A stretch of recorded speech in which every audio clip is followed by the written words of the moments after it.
So this week I've got a short run with Noah Guthrie and Good Trouble coming up. It's just 4 shows in 4 days up the East Coast.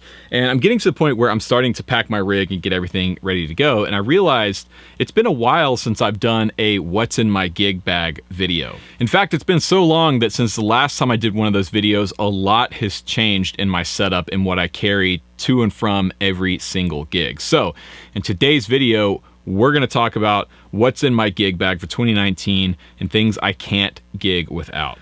Now, before we get started, this video is sponsored by The Green Room. The Green Room is a way that you can directly support the channel. Starting at just $5 a month, you can sign up and get access to the private Green Room forum. Over there, we just started our 2nd monthly challenge, which is already off to a great start. It's a really good way to get connected with other people here on the channel, ask questions, learn new things, and it's a great way to support the videos and what I'm doing here. So if you're interested in that, click the link below.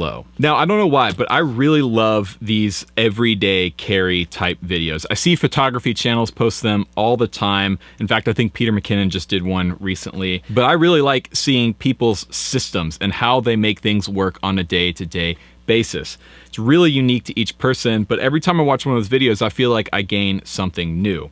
And the reality is, over the last year and a half, or however long it's been since I posted one of these videos, I've learned a lot in regards to traveling with gear, especially when it comes to flying and flying internationally with guitars and everything you need to get to a gig. So without further ado, let's find out what's in my gig bag for 2019. Now, I should say that while I have relationships with some of the brands that are going to be talked about in this video is not sponsored in any way by any of these brands. This really is the stuff that I use on a daily basis, a gigly basis, every time I gig. All right, first up, let's talk about the gig bag. This is a mono M80 gig bag. Now, I've had this one for a few years. This one actually came with my Novo Cirrus J when I bought it like 2.5 years ago, almost 3 years ago now. I've been a big fan of mono for a long time. I've used their stuff for years, since way before I ever had a YouTube channel or anything. And to me, it ticks all the boxes. They're comfortable, they're well made, they do a good job of protecting the instrument inside. And the reason I like gig bags over hard cases because all of the pockets. You can carry everything you need for a travel day and whatever gigs you're going to be on your back. It helps keep your hands free. You don't have to carry extra bags, and especially when traveling through an airport, that is crucial for me. All right, so let's start with this right here. This external pouch is called the Tick, and it is detachable. This is one of the new things in my setup since the last time I did one of these videos. Now, the best way I can describe what I have packed in here is this is essentially my gigging first aid kit. I have a bunch of stuff in here that is redundancy. If cables go bad, if I need tools, everything is built into this case here. So when you open it up, you can see it's packed pretty full worth of stuff. So we'll start here. There's a flip up pouch on the lid, and this is where I've got all of my tools. A couple pens, a Sharpie, and a regular ink pen, because you never know when you're gonna need to mark up a set list or write something down. Then here I have some string changing tools. These are from D'Addario. This is a fold out neck stand, so you can lay your guitar on a flat surface and have the neck supported. And then this is just a typical string tool. I have dozens of these things spread out all over the place. So whenever I need to change strings, I have one in almost every guitar case I own. They're all over the place here in my studio. I can just grab one and go. By the way, everything we talk about in today's video will be linked in the description box down below if you want to pick something up for yourself. Those are Amazon affiliate links, so if you buy something through that link, I get a small commission, which really helps me out, and I appreciate it. Next thing in here is a Leatherman multi-tool. Now, I've owned this thing for probably 15 years. I got this at an REI scratch and dent sale forever ago. And it's cool because it's a set of pliers, a set of needle nose pliers. It's got a wire cutter on there, and it also has a fold out knife. Now, obviously, you have to remember to take this out of your case when you're flying because well, I don't think I'd get in trouble. I just think they would throw it away, and I don't want them to throw it away. This thing is nice. But this is called the Leatherman Skeletool CX. All right, so next up in this pouch is a little zippered pocket, and there's a couple of really important things in here. First of all is a one-spot power supply. Now, this is a lesson I learned the hard way. Things fail. Power supplies on your pedal board fail, and sometimes you need to have a backup. So this is a standard wall wart 9-volt power supply. It'll power just about any standard effect pedal out there. This is one of those things. They're cheap. They're like 20 or 30 bucks. Just buy one and keep it in your case because you never know when it's gonna save your gig. Next thing is an extra slide. Now, normally I play with a glass slide, but as we all know, glass breaks. And I have shown up to gigs before to find shattered glass inside my gig bag or even a hard case. It's happened to me before. So I keep a metal slide as a backup.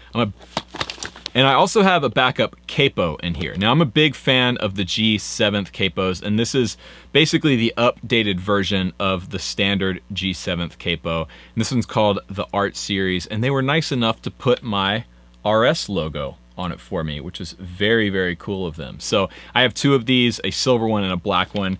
The black one is the backup. It lives here in the tick. Now onto the guts of the pouch.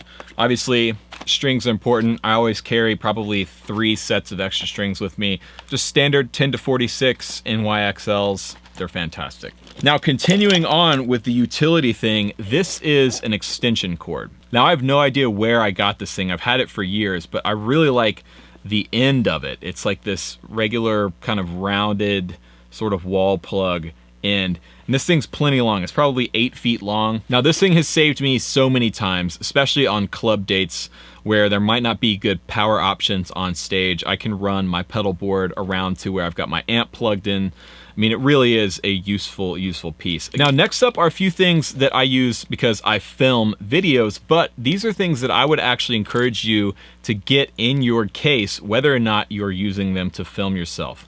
The first thing is a standard just smartphone tripod. Now, these are super useful because they have a standard 1/4-20 thread on top of them. Now, that's a standard in the camera world. You'll see 1/4-20 threads on just about everything, but there's all kinds of accessories that will fit this thread count. For instance, a phone holder. Now again, even if you're not filming yourself, you might be wanting to live stream your set on Instagram, or you might have notes or chord charts on your phone or something and you need to be able to reference it quickly. This simply screws on to the top here, and then I can set my phone down basically wherever I want and film a show or live stream, do whatever I need. Now, the next version of that is called a friction arm. Now, this is an articulating arm that I use all of the time. In fact, I have another one right now holding my camera monitor up, which you guys can't see. Basically, you have a vice clamp on one end that you can use to clamp to a mic stand or a piece of drum hardware. And then you can articulate this arm into whatever position you want and lock it down. And it'll hold some serious weight. Again, here we have another 1/4-20 thread. So you could get a smartphone mount, you could get camera mounts, you could mount microphones to this thing to record your set with, you could get iPad mounts that'll fit this. I mean, these things are invaluable. Literally anything that you can find that'll work with a 1/4-20 thread, you can use this thing to mount it in any situation you want. I have 3 or 4 of these things and they're just spread out wherever, and you never know when you're gonna find yourself needing one. So, friction arm, get one. Now, the next thing is a zoom recorder. This is an old one. This is an old H4N. There's newer versions of this around. I think the H4N Pro is the updated one, but these are super cool. You should be recording your shows. If you're playing gigs, you should be recording them so you can listen back later and even have something to post or publish. We all know social media is incredibly important for musicians nowadays. So something like this is great to have because you can get really high quality audio of your performances that you can then mix and put out or use for reference, or like I do, sync to video. This is how I get the audio for all of my Backstage Journal vlogs. You can see it has a standard XY stereo mic here on the top. And then on the bottom, you have 2 microphone inputs that will also send phantom power. So the way I do it is when I'm playing with Noah, we have an in-ear monitor rig. We have 2 designated outputs just for the recorder. We plug the recorder in and record the audio straight off of the in-ear rig. Then I can just drop that into my video and show you guys how the gig went. Now, along with that is what's called a dead cat. This slips over the microphones on top of the Zoom and prevents any wind noise that would come into and ruin your recording. The one bad thing about the Zoom recorder is that these microphones are insanely sensitive to wind. I mean, any type of moving air at all that moves past these microphones is going to give you that terrible buffeting wind noise. So this is just a little dead cat I got on Amazon. It slips right over the top of the Zoom recorder and prevents that from happening. Now, the other cool thing that I like about the Zoom recorder is on the back, it has that 1/4-20 thread. So taking my little phone tripod here, this is what I do all the time. Screw it in, and then bam, I can place this Zoom recorder at front of house facing the stage, or on the stage facing out into the crowd, or I can tag it onto this friction arm and do the same thing. Now, next up are my in-ear monitors. Now, recently I joined up with Ultimate Ears and got a new set. My old pair were really worn out and tired. They were almost 6 years old. So back at Summer NAMM, I got molded, which I actually made a video about, you can see here. And I got these. These are the Ultimate Ears Live models. You don't need a super high-end set of ears like these though. If you are running in-ear monitors, honestly, I would recommend getting something that has between 2 and 4 drivers. You don't really need any more than 4. But I would recommend getting more than just 1 driver in your ears, especially for you guitar players out there.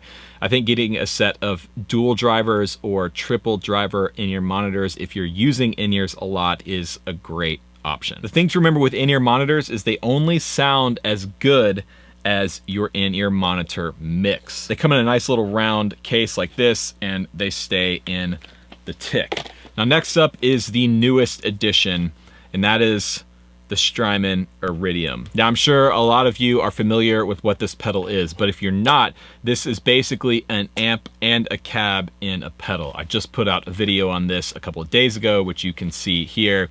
And this is going to live in my guitar case for a couple of reasons. This is my backup rig. It sounds good enough to be played by itself, and it works with pedals well. So in the situation where one of my tube amps goes down, I could go grab my guitar case, throw the Iridium on the floor, power it with my backup 1 spot, plug my pedal board into the Iridium, send it to front of house, and go. It really is an extremely useful tool. Now, next up is a little plastic crowbar. Now, this is actually for car interior trim, for removing trim in your car without damaging it. That's why it's soft plastic.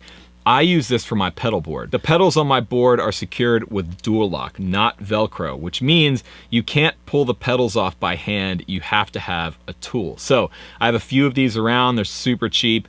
They are actually surprisingly strong, and I keep them in my guitar case. Should I need to pull a pedal off of my board at some point on a gig, I have the tool to do it. Next up are backup cables. If you've done any gigging at all, you know that cables fail. So first up are a few adapter cables. This is 1/4 inch to XLR, and this is for the Strymon Iridium. This is how I would send the Iridium to front of house. Just take 1 or 2 XLRs into a DI that the house would provide, and I can plug it in 1/4 inch into the Iridium. Next up is an extra soldered patch cable that I made, and as you can see, it's relatively long. Patch cables fail. You never know when you're gonna wanna throw an extra pedal on your board or at some point in your signal chain. This is great to have. I recommend having at least 1 of these in your case at all times. And of course, last but not least, is an extra instrument cable. Instrument cables go bad. These are high wear items. They go bad all the time, so I always travel with an extra one. And then getting close to the end here for the tick, I have a little fold-out neoprene pad. This is from D'Addario, and this goes with my string changing stuff. You can lay this down on a hard surface and then lay your guitar down on top of it with the neck brace so that you don't damage your guitar's finish on whatever surface you might be using to restring it on. And finally is a bit driver. Seriously, man, this is one of those things that every guitar player should have in their case. Just a little screwdriver with a series of different bits in it that will work for whatever you've got. I've got Phillips head, a tiny flat head. Really, this is one of those things, man. It makes sense. They're pretty much free. You can get them almost anywhere. Just grab one and keep it in your case, and it will probably save you one day. That's it for my gigging first aid kit. Let's get into the case itself. All right, so we're gonna start with the top of the case here. Now, if you're not familiar, on mono bags, there is a somewhat hidden pocket here on the top of the case. Now, this is one of those things I learned from experience, that you wanna have everything in a specific place based on how often you're gonna need it and how easily accessible it needs to be. So everything up here is stuff that's easily accessible that I want to get at relatively quickly. Now, the first thing is a holdover from my old gig bag setup, but I've improved it a little bit, and that is an external battery. Seriously, this is some of the best money I've ever spent on Amazon. This is a really beefy RAV Power. Actually, how big is this thing? 26,800 milliamp hour external battery. Now, that's a lot. That'll charge an iPhone from flat to full, I don't know how many times. The reality is you probably don't need an external battery this big. I carry one because I'm carrying camera gear as well, and camera gear loves to eat batteries. This one's really great because it has 3 outlets, so you can charge 3 different things at one time. I also keep an extra iPhone cable in here because you always are in need of a smartphone charging cable, and it comes in this nice little convenient pouch. Now, the next thing I have in here are earplugs. This is also a holdover from my old kit. Now, you might have heard me talk about this before, but you should always carry earplugs with you. A lot of times we're in clubs or theaters that are really, really loud. So you always want to have a pack of these with you. I've been using this brand for a long time. These are called Earasers, and I'm not sponsored by them. I don't have a relationship with them at all. I just buy these. They come from Guitar Center. I think they're like 30 or 40 bucks a pack.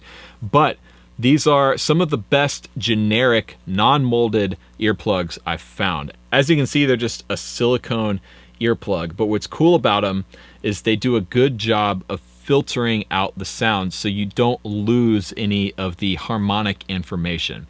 The best way I can describe it is when you put them in, it's just like turning the volume down. And the last thing up here for me is just a little notebook. This is actually a gift from my dad. He got this for me a few weeks ago just because he liked that it said band names on it, and it's the perfect size. If you have lyric ideas or you want to write something down to remember it real quick, or maybe you want to journal your time on the gig, I think having a little notebook like this is great. It takes up no space, it weighs nothing. Why not? Let's move on to the big pouch. So, unlike the top pocket on the mono case, I keep stuff in here that I'm only gonna need to access on the gig. When the tick is here on the case, it makes it a little hard to open this bottom pouch on its own. So this is sort of the non-travel essential stuff, but the gig essential stuff here. So the first thing is guitar strap. Now, I have a bit of a thing for guitar straps, and that thing is I actually like to collect them. This is a new one for me. I bought in New York City a couple of weeks ago. This one's made by an artist named Jodi Head. I'll link her Instagram below. She's extremely talented, and believe it or not, this is one of the more simple guitar straps she does. My friend Eric Zapata from Gary Clark Jr.'s band plays with her straps all the time. So if you just go check out Zapata's Instagram, you'll see some of her work out on the road as well. But straps are cool, man. Why not make it a statement piece, you know? I think they're fun to mix and match and try with different guitars, and they're fun to collect, you know? Every strap I have has a story behind it. I remember where I was when I got it and what gig I was on, and this one's no different. All right, next up are cables. Now, as you know, cables are super important. I'm a big fan of the Mogami gold cables. I've been using these for years. And in fact, literally, these two cables I've been using for years. They probably have well over 100 shows on them, and they're still going strong. Now, I'm not easy on this stuff either. I beat the crap out of these things, especially when you're on like festival dates, or if there's roadies that are loading your gear on and off stage. Like, the Black Keys tour was, this stuff gets beat up. So it's important, in my opinion, to invest in really well-made, high-quality cables that have repairable or replaceable ends on them. Now, in my experience over the past couple of years, I've been buying these from Guitar Center. This is not a plug for Guitar Center, but what's been cool is they have had a warranty on these. So when one of these goes bad, I've been able to just take it back into Guitar Center and they exchange it for a brand new one, which is really nice because these cables are like 60 bucks a piece. Now, cables do affect your tone, in that the longer your cable is, the darker your sound is. Now, I get around that by using input and output buffers on my pedal board. That's a completely different video. My bigger concern is durability and reliability, and I've had really good experience with the Mogami gold cables. Again, I'm not affiliated with Mogami in any way. I buy this stuff at full price. It's just really good. And then finally is this little zippered flap pocket here. And this is where I keep my main slide. This is made by Silica Sound. These are really, really great glass slides. They have a little ridge on the inside that kind of gives you some extra grip on your finger when you're playing them. And then the other thing that's in here are my picks. Now I have this little wooden pick holder. My sister got me this for Christmas a few years ago. And recently I've actually gotten pretty picky about what type of guitar picks I use. And I've been really into these Dunlop Primetone 1.3 millimeters. These things are stupid expensive. I bought 3 packs of these the other day and spent like $24. Definitely the most money I've ever spent on guitar picks. I don't know what type of material these are made of, but I really like the feel and I like the tone. I am one of those people that thinks the pick that you use affects the tone, and I like the sound of these. Maybe that's a video in and of itself. You guys let me know down below, but picks are important, man. For a long time, I would just grab whatever I could find or whatever I found in my couch cushions and use that. But recently I've found that having the right pick actually changes the way I play and makes me a little bit more comfortable when I'm playing, which is important. And last, but certainly not least, where is it? Is the guitar that I'm taking on this run, or one of them, and that is my Novo Mirus, the Tilly Burst. Now this has been pretty much my go-to gigging guitar since I got it back in July. And in fact, there's a whole series of videos documenting the design and thought process and even some of the build process that went into this guitar. I'll have those linked down below if you're interested in checking them out. But Novo built this for me over the course of the summer and I couldn't be happier with it, man. It has 3 Lollartrons in it, which are Lollar's Filtertrons. It's a semi-hollow design, and my wife, Tilly, picked out the color. We call this the Tilly Burst because she loved the white over 3-tone Sunburst. Now I get asked a lot about the switching system on this guitar because it has 3 pickups and 2 switches. It's actually really brilliant. I love this setup. So these 2 switches work together. This switch here controls just the middle pickup, and when this switch is in the down position, the middle pickup is off. So right now I have just a typical 3-way Gibson toggle. It's like the middle pickup doesn't exist. So bridge, both, and neck. When I take this switch to the middle position, it adds the middle pickup into the equation. So right now I have bridge and middle like you would have on a Stratocaster, and it actually does get kind of a stratty tone. When I flip to the neck position, now I have neck and middle, and then when I go to the middle on this switch, I have all 3 pickups on, and that's a really cool sound. And then when the middle switch goes up, it's just the middle pickup by itself. And that's how I use this switch the most, actually. I like to be playing in either the bridge or the neck position and then instantly switch to the middle pickup for a rhythm sound or a certain part on a song and then instantly drop back to where I was. So there you go. Hopefully that answers the people who were asking how the pickup switching on this guitar works. We designed this guitar to be a total workhorse. So simple Gibson style bridge on there, the 3 Lollartron humbuckers, which give it a lot of tonal versatility. Stays in tune, you can beat the crap out of it, and it sounds and looks amazing. So the Novo Mirus. So there you go, that's what's in my gig bag for 2019. Let me hear what you carry in your gig bag down in the comments section down below. maybe there's something that you're using that I don't know about that I need to add to my setup. As I said before, if you want to pick up anything that I talked about in this video, there will be links in the description box down below. Again, those are Amazon affiliate links, so if you buy through that, I get a small commission, which really helps me out in making these videos. Anyways, hope you enjoyed the video. I'm Rhett Shull, and remember, there is no plan B.